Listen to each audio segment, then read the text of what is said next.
A jury in Minnesota found former Minneapolis police officer Derek Chauvin guilty on all counts in the murder of George Floyd last May. It was a murder in the full light of day, and it ripped the blinders off for the whole world to see. The systemic racism the Vice President just referred to. The systemic racism is a stain on our nation's soul. The knee on the neck of justice for Black Americans. Profound fear and trauma. The pain, the exhaustion that Black and brown Americans experience every single day. The murder of George Floyd launched a summer of protest we hadn't seen since the civil rights era in the 60s. Protests that unified people of every race and generation in peace and with purpose to say enough, enough, enough of this senseless killings. Today's verdict is a step forward. I just spoke with the governor of Minnesota, who thanked me for the close work with his team. I also spoke with George Floyd's family again. A remarkable family of extraordinary courage. Nothing can ever bring their brother, their father back. But this can be a giant step forward in the march toward justice in America. Let's also be clear that such a verdict is also much too rare. For so many people, it seems like it took a unique and extraordinary convergence of factors. A brave young woman with a smartphone camera, a crowd that was traumatized witnesses, a murder that lasts almost 10 minutes in broad daylight for ultimately the whole world to see.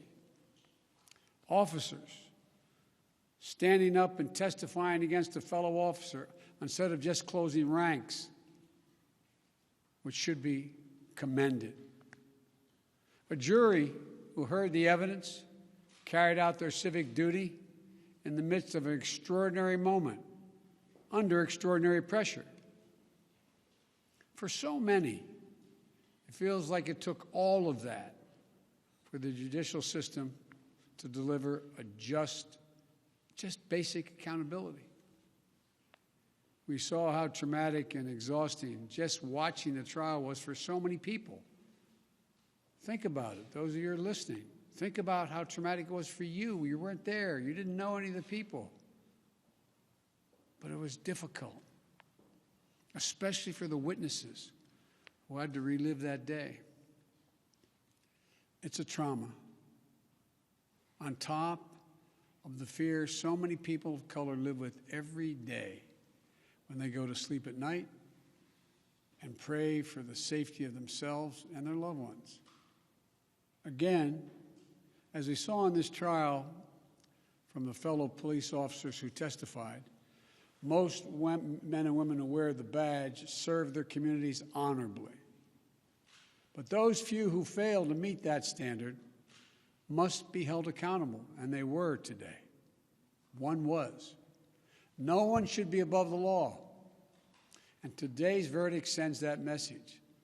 But it's not enough. We can't stop here. In order to deliver real change and reform, we can and we must do more to reduce the likelihood that tragedies like this will ever happen and occur again. To ensure that Black and brown people, or anyone, so they don't fear the interactions with law enforcement, that they don't have to wake up knowing that they can lose their very life in the course of just living their life. They don't have to worry about whether their sons or daughters will come home after a grocery store run, or just walking down the street, or driving their car, or playing in the park, or just sleeping at home. And this takes acknowledging and confronting head-on systemic racism and the racial disparities that exist in policing and in our criminal justice system more broadly. You know, state and local government and law enforcement needs to step up, but so does the federal government. That's why I've appointed the leadership of the Justice Department that I have, that is fully committed to restoring trust between law enforcement and the community they are sworn to serve and protect. I have complete confidence in the Attorney General, General Garland's leadership and commitment.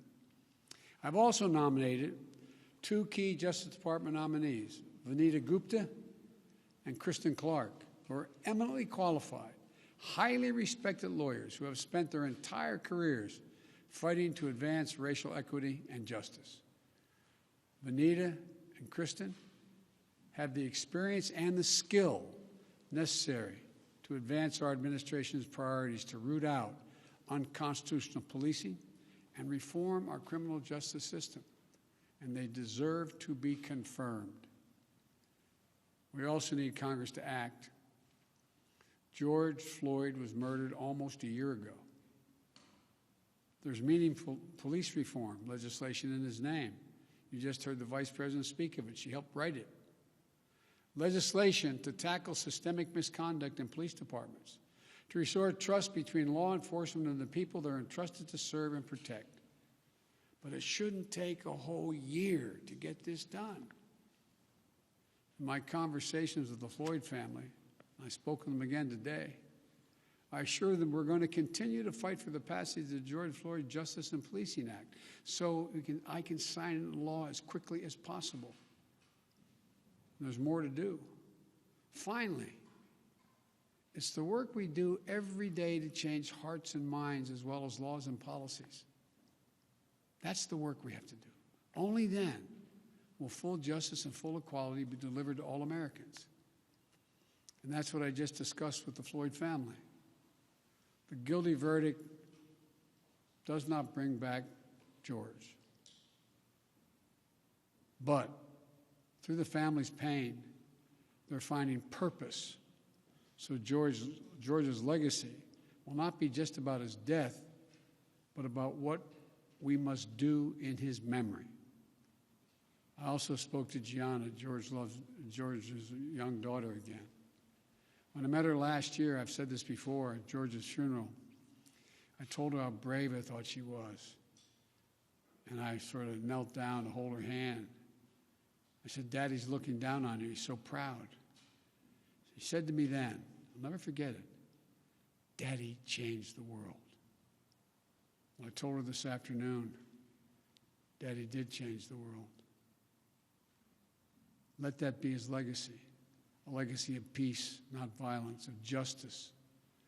Peaceful expression of that legacy are inevitable and appropriate, but violent protest is not. And there are those who will seek to exploit the raw emotions of the moment, agitators and extremists who have no interest in social justice, who seek to carry out violence, destroy property, fan the flames of hate and division, who will do everything in their power to stop this country's march toward racial justice. We can't let them succeed. This is a time for this country to come together, to unite as Americans. There can never be any safe harbor for hate in America. I've said it many times. The battle for soul of this nation has been a constant push and pull for more than 240 years. A tug of war between the American ideal that we're all created equal and the harsh reality that racism has long torn us apart. At our best, the American ideal wins out. So we can't leave this moment or look away thinking our work is done. We have to look at it, we have to look as we did for those 9 minutes and 29 seconds. We have to listen. I can't breathe. I can't breathe. Those are George Floyd's last words. We can't let those words die with him. We have to keep hearing those words. We must not turn away. We can't turn away. We have a chance to begin to change the trajectory in this country. It's my hope and prayer that we live up to the legacy. May God bless you, but may God bless George Floyd and his family. Thank you for taking the time to be here. This can be a moment of significant change. Thank you.